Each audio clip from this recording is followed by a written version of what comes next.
You're listening to Niche to Meet You, the podcast about little-known niche subcultures and hobbies where we make our meaning.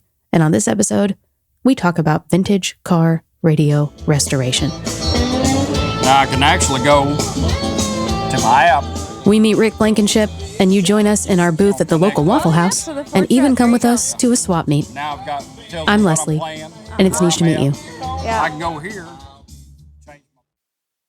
The Waffle House is one of the great Southern traditions.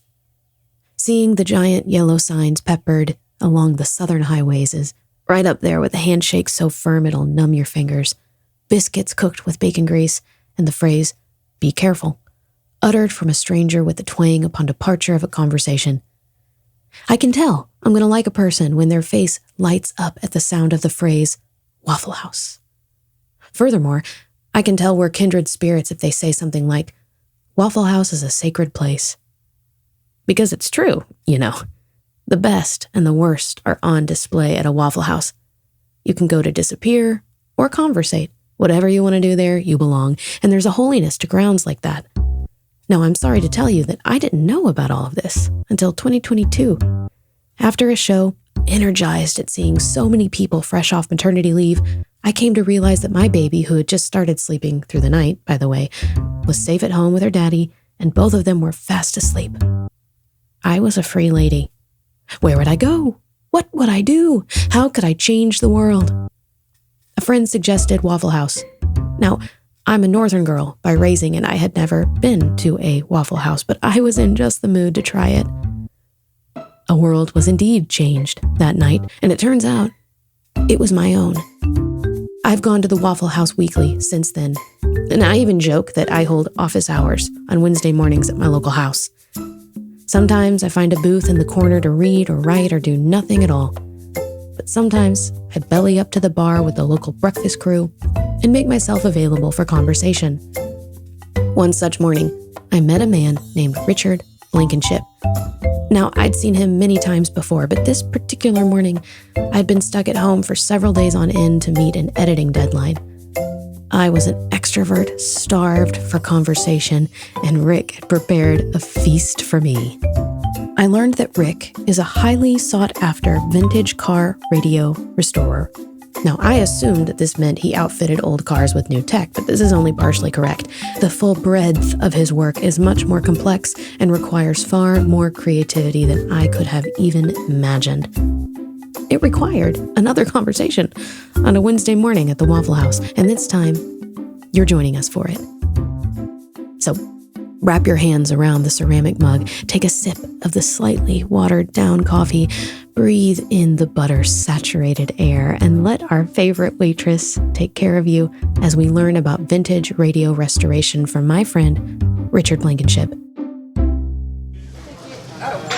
We're going to order something, Lisa. Rick and I found a booth tucked away in the back, right next to the bathroom hallway. We get our order put in with Lisa, and I ask Rick what exactly vintage radio restoration is, anyway.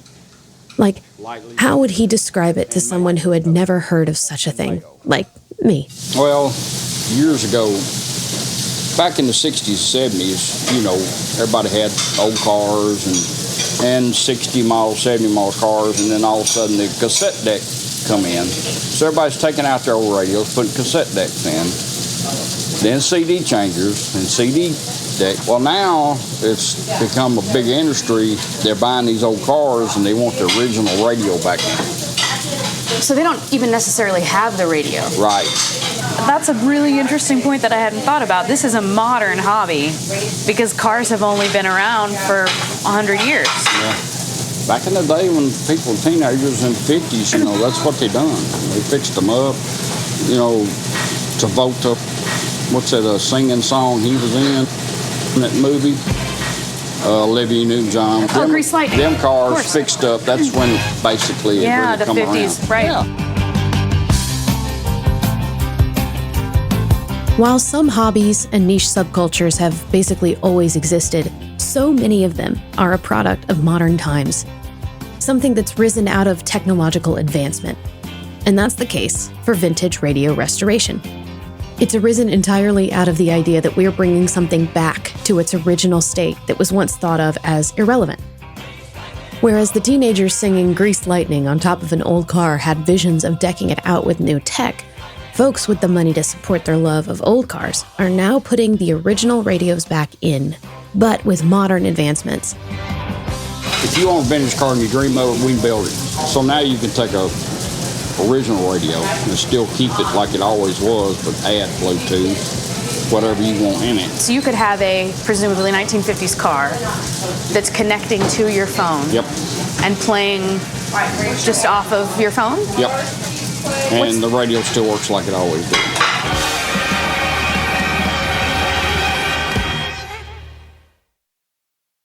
For some of us, including Rick, cars are a part of our personality. I've had trucks all my life. I don't know, it is really part of what you are. What kind of car guy would you say you are?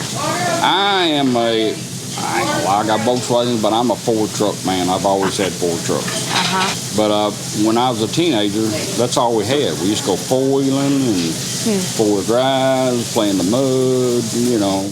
There's an endearing quality about folks who use their cars as an extension of their expression of themselves.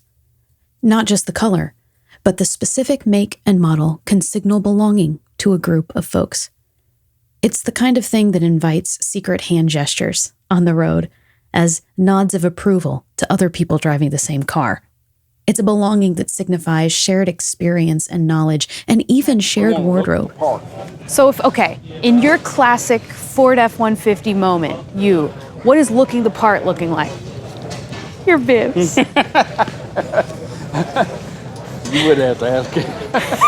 That's exactly right. Bibs. That's it. You are. So would someone come along and say that's a F-150 guy? Yeah. And they see me, they go, yeah, he's from Tennessee. Okay. Rick grew up in our town. He remembered when this Waffle House was nothing but a sinkhole. He told me he was on the road for a long time.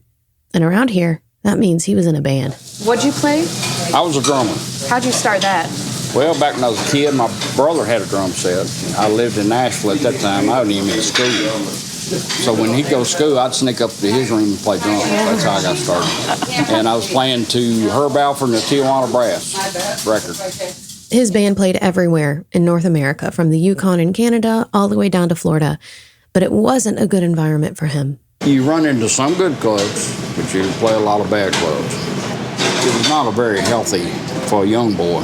How old were you when you started? I was in the 20s, and you learn real quick this is not what you want to do. So then you landed in vintage radio. I actually worked for DuPont for 21 years, but during that time I would do odd and end radios, just tinkering with it, and it just went. Was it a sort of thing once you decided you were going to do it, it just went out the roof, yeah. Wow. He quickly connected with a new company, developing technology for restoring old radios to their original casings and dashes, but outfitting them with modern tech with an app run through Bluetooth. Rick showed me this setup in context when I met him at a local swap meet run by an auto club. If you've never heard of them, swap meets are like flea markets, and this one had a lot of car parts.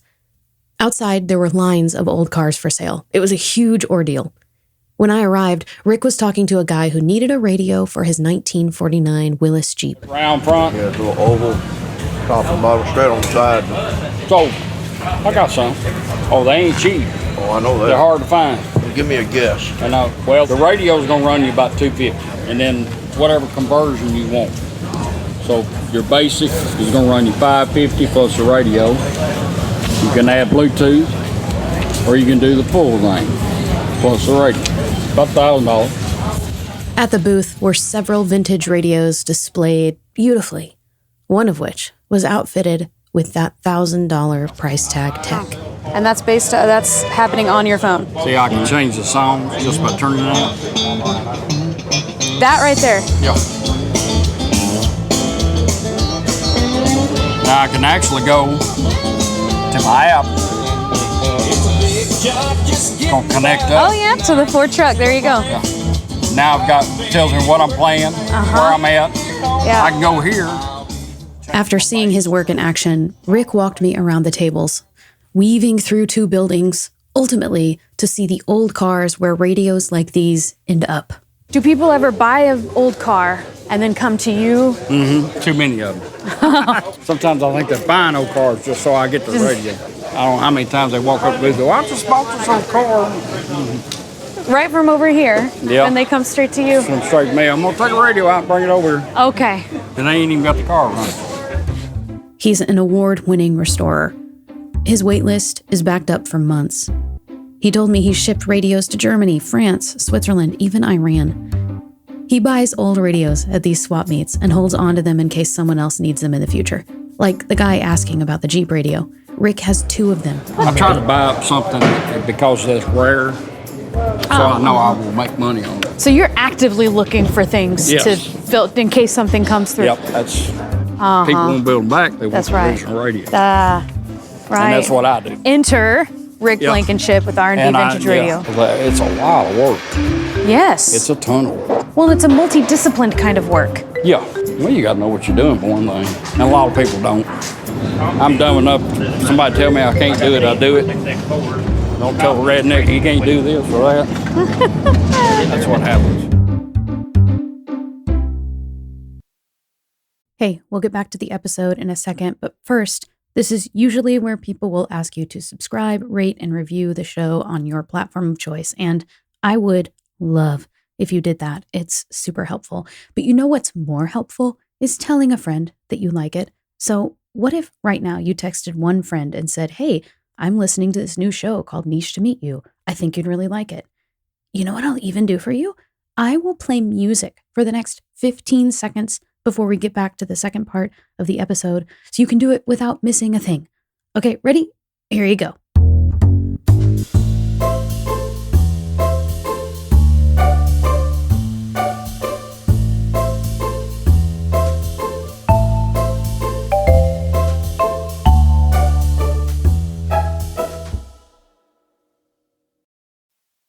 Folks wanting to achieve a vision for the thing they love often spare little expense to make it happen.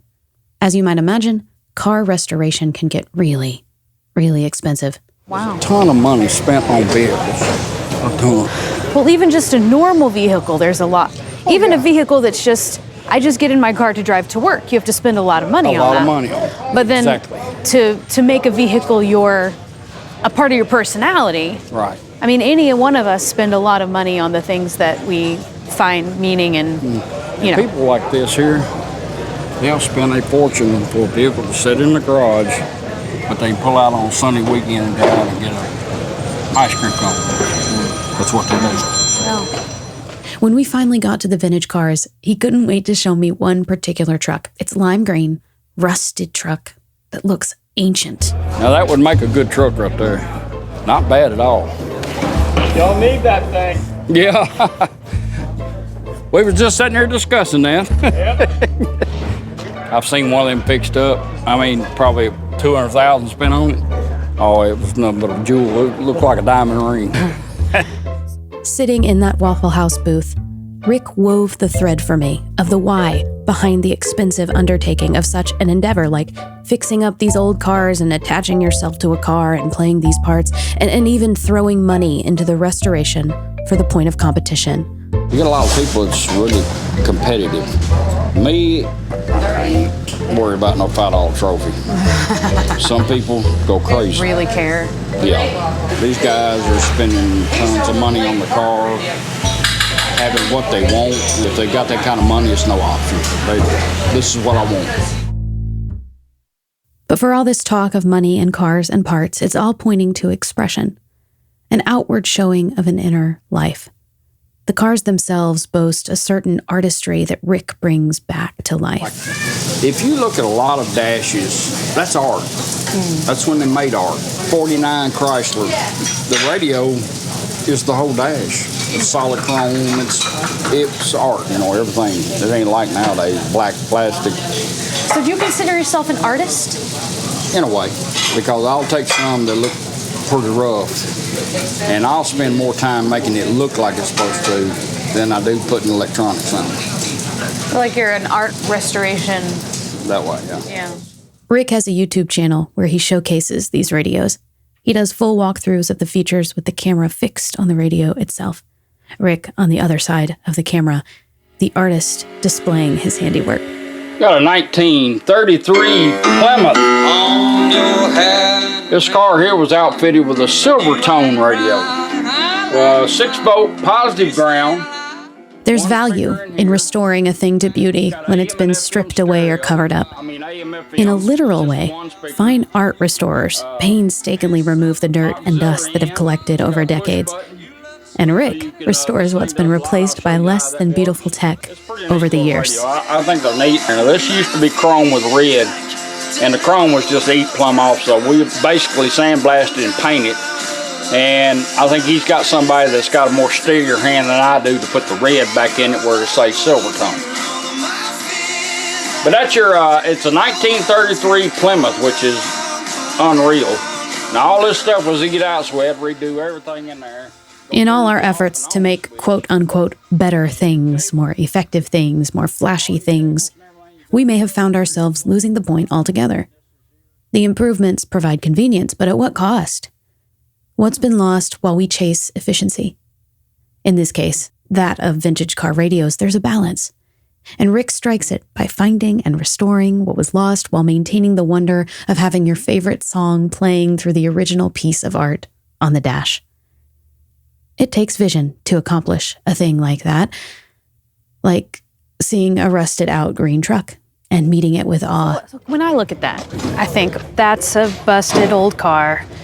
But you see something different. You have to picture it, yeah. And that becomes spending time in the car industry, what you're seeing. Well, I'll go do these big F100 shows, and I'll see one of them sitting out there completely redone, and I mean, you're like, oh man. You see what it could be. You see the potential instead of what's actually in front of you. Well, yeah. Money and time are precious for all of us. In fact, one of the key reasons automakers moved away from making these classic, beautiful, artistic radio dashes was to save money and time, to serve efficiency and functionality rather than aesthetics. But for Rick and others like him, life isn't just about saving time and money. It's about spending them on things you enjoy. Time flies when you're having fun. Yeah. And I really enjoy building. Yeah. I mean, I had to be out there 7 days a week. That's right. And then you're at Waffle House every morning. I come by here to drink my coffee and eat my breakfast, and then I go shop. And then, on a Sunday afternoon, Rick will don his bibs, get an ice cream cone, and take his Ford F-150 out for a gentle drive on the country roads. Maybe even with some Herb Alpert playing his accompaniment.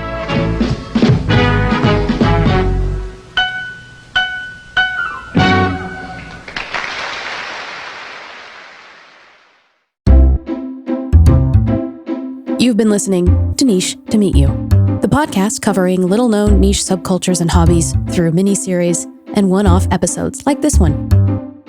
If you like what you heard, consider telling a friend about the show. And honestly, subscribing and reviewing are really great ways to help us look like a good use of listeners' time when someone finds us in the wild, but people will always prefer listening to shows shared by trusted sources than through browsing charts. A simple text to tell a friend or two about us would go a long way in helping this work. You can also learn more about this project, give feedback, and maybe even buy the team a pizza on our website at niche2meetyou.show. Speaking of the team, I'm Leslie Thompson, and I get to bring this show to you with the help of Chris Thiessen, my editor, co-writer, theme explorer, and blind spot checker. The episode was mastered by Kevin Morris, who does a wonderful job of making what you hear sound pleasing to the ear. Our theme music was composed by Abigail Flowers, a jazz musician based here in Nashville, and the art was created by my longest creative collaborator, Rachel Hardacre. It's been so niche to meet you, and I'm glad you were here.